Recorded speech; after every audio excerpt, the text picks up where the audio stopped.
AIUDF सनितपुराव BPF खौ मदद खालामगोन। BPF नि थाखाय गाहाम खौरां।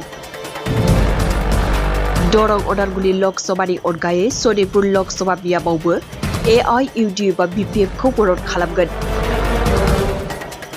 AIUDF सनितपुर लकसभा बियाबनि BPF नि बिजाथि राजु देउरिखौ जेबो सार्थ गैयालासेनो मदद खालामगोन।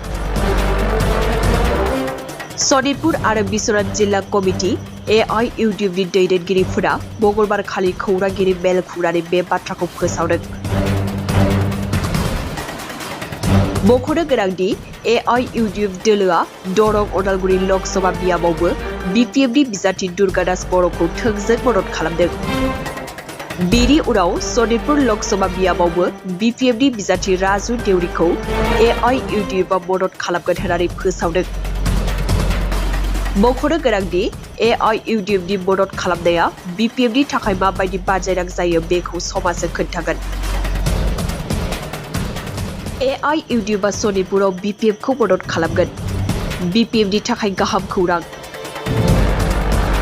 दरं उदालगुरि लकसभानि अनगायै सनितपुर लकसभा बियाबावबो AIUDF आ BPF खौ मदद खालामगोन। AIUDF आ सनितपुर लकसभा बियाबनि BPF नि बिजाथि राजु देउरिखौ जेबो सार्थ गैयालासेनो मदद खालामगोन।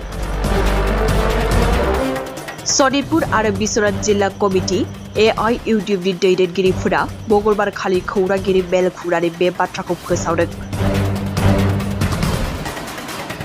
मख'नो गोनांदि AIUDF दोलोआ दरं उदालगुरि लकसभा बियाबावबो BPF नि बिजाथि दुर्गा दास बर'खौ थोंजों मदद खालामदों।